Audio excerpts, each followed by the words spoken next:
नमस्कार दोस्तों। अब ऐसा क्या हो गया कि जो मालदीव आज से ठीक कुछ दिनों पहले तक भारत उसे फूटी आंखें तक नहीं भा रहा था, यहाँ तक कि भारत के सैनिकों को अपने देश से निकालने का प्लान बना लिया था और भारत का विरोध भी जमकर कर रहा था। इसके अलावा भारत के दुश्मन देश से बड़े बड़े हथियार खरीदना हो या चीन की बड़ी बड़ी जासूसी जहाज को अपने देश में अनुमति देना हो ताकि वह भारत की जासूसी कर सके। लेकिन अब वही मालदीव के राष्ट्रपति ने बयान दिया है कि भारत तो उनका सबसे क्लोजेस्ट एलाई है। यानी कि मालदीव के राष्ट्रपति मोहम्मद मुइज़्ज़ू ने कहा, भारत तो हमारा सबसे प्यारा दोस्त है और मालदीव के लोग तो भारत को भाई मानते हैं। भारत तो हमारा सबसे अच्छा और पक्का दोस्त है। इस तरीके के बयानबाजी इन्होंने शुरू कर दी और इसकी ये बयानबाजी सुनकर भारत के लोग भी सोच में पड़ गए कि कल तक तो ये आदमी हमें नीचा दिखाने की कोशिश कर रहा था, दुनिया भर के अलग अलग देश में जाकर भारत के खिलाफ बोल रहा था। लेकिन ऐसा क्या हो गया अचानक से कि इनके सुर ही बदल गए? तो सुर इनके बदले नहीं, बदलवाए गए हैं। तो आखिर कैसे, चलिए समझते हैं।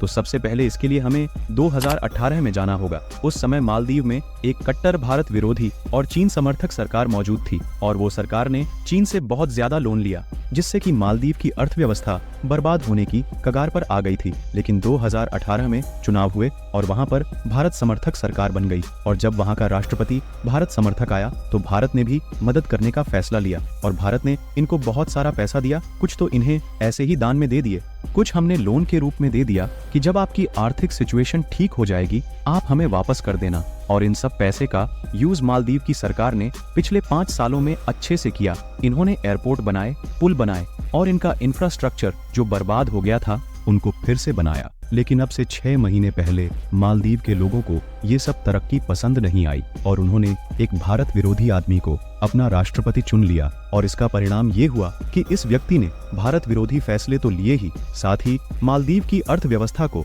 6 महीनों के अंदर बर्बाद करके रख दिया। क्योंकि मालदीव की इस नई सरकार को जिस रुपए के यूज से अपने अर्थव्यवस्था को और ज्यादा डेवलप करना चाहिए था, टूरिज्म सेक्टर को और बेहतर करना चाहिए था, उन रुपयों से इन्होंने तुर्की से महंगे हथियार, शक्तिशाली ड्रोन खरीद लिए। पता नहीं इनको किससे खतरा है। किसी भी देश के साथ उनकी बॉर्डर नहीं लगती, कोई भी देश से इनका कन्फ्लिक्ट नहीं है, तो इन्होंने ड्रोन खरीदे तो खरीदे क्यों, इसका कोई भी तर्क ही नहीं है। लेकिन फिर भी इनके बचने के कुछ मौके थे, लेकिन ये मौके इन्होंने खो दिए। मोहम्मद मुइज़्ज़ू के बयानबाजी के कारण इन्होंने भारत और भारतीयों के खिलाफ इतना ज्यादा विरोध किया कि भारतीय टूरिस्ट ने ही मालदीव का बहिष्कार करना शुरू कर दिया, जिसके कारण भारतीय टूरिस्ट की संख्या मालदीव में काफी कम हो गई और इस वजह से मालदीव की सरकार और वहां के लोगों की कमाई घटती चली गई।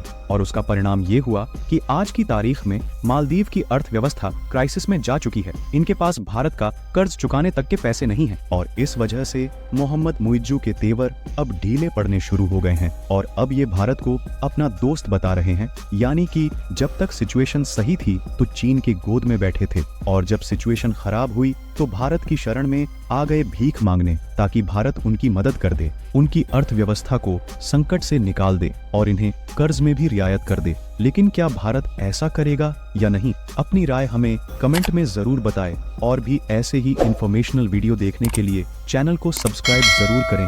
भारत माता की जय।